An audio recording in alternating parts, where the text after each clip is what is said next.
നമസ്കാരം. ബംഗളൂരുവിനെ IT ലോകത്തെ നടുക്കി തെലങ്കാന സ്വദേശികളായ യുവ സോഫ്റ്റ്വെയർ ദമ്പതികളുടെ ദാരുണാന്ത്യം.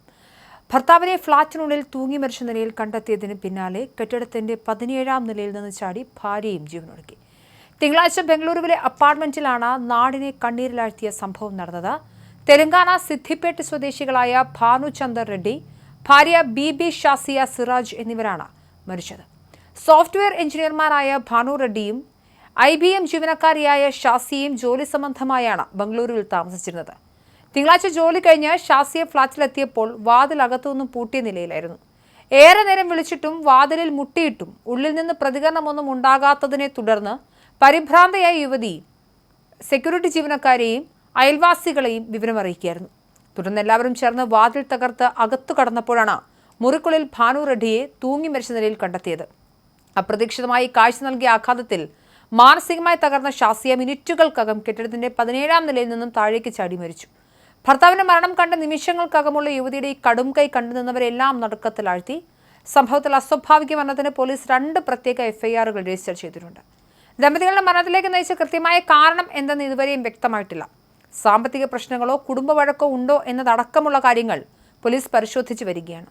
തെലങ്കാനയിലുള്ള ഇവരുടെ കുടുംബാംഗങ്ങളെ വിവരം അറിയിച്ചിട്ടുണ്ട്.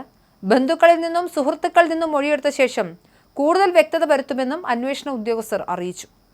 IT മേഖലയിലെ സമ്മർദ്ദമാണോ അതോ മറ്റ് വ്യക്തിപരമായ കാരണങ്ങളാണോ ഈ കടുത്ത തീരുമാനത്തിന് പിന്നിലെന്നും പോലീസ് അന്വേഷിക്കുന്നുണ്ട്.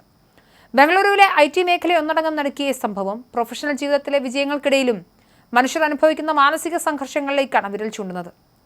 ഏറെ പ്രതീക്ഷകളുടെ ജീവിതം കെട്ടിപ്പടുക്കാൻ ശ്രമിച്ച 2 യുവ പ്രതിഭകളുടെ അപ്രതീക്ഷിത വിയോഗം അവരുടെ കുടുംബാംഗങ്ങൾക്കും സുഹൃത്തുക്കൾക്കും നികത്താനാവാത്ത നഷ്ടമാണ് ഉണ്ടാക്കിയിരിക്കുന്നത്.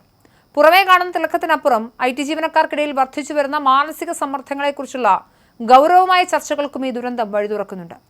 പ്രിയപ്പെട്ടവരുടെ വിയോഗം തൽക്ഷണം സൃഷ്ടിക്കുന്ന ആഘാതം എത്രത്തോളം തീവ്രമായിരിക്കുമെന്നൊരു ഉദാഹരണമാണ് ഷാസിയയുടെ മരണം. ഭർത്താവിന്റെ മരണം കണ്ടു നിൽക്കാനുള്ള കരുത്തില്ലാത്തതിനാൽ മിനിറ്റുകൾക്കകം എടുത്ത തീരുമാനം വൈകാരികമായ തകർച്ചയിൽ മനുഷ്യർക്ക് വിവേകപൂർണമായ ചിന്തകൾ നഷ്ടപ്പെടുന്ന അവസ്ഥയെ കാണിക്കുന്നു.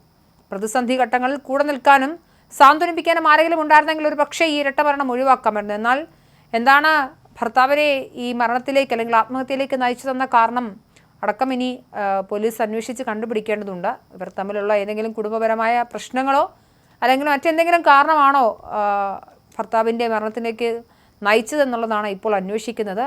എന്തായാലും സാമ്പത്തിക പ്രശ്നങ്ങളോ വ്യക്തിപരമായ തർക്കങ്ങളോ എന്തു തന്നെയായാലും ആത്മഹത്യ ഒന്നിനും ഒരു പരിഹാരമല്ലെന്ന വലിയ പാഠം മനസ്സിലാക്കേണ്ടതുണ്ട്. മനസ്സ് തളരുന്ന നിമിഷങ്ങളിൽ സഹായം തേടാനുള്ള മടി ഉപേക്ഷിക്കേണ്ടത് അത്യാവശ്യമാണ്. തൊഴിലിടങ്ങളിലും കുടുംബങ്ങളിലും മാനസികാരോഗ്യത്തിന് കൂടുതൽ പ്രാധാന്യം നൽകേണ്ടതിൻ്റെയും വിഷമഘട്ടങ്ങളിൽ പരസ്പരം താങ്ങാവേണ്ടതിൻ്റെയും പ്രാധാന്യം ഈ ദമ്പതികളുടെ മരണം നമ്മെ ബോധ്യപ്പെടുത്തുന്നു.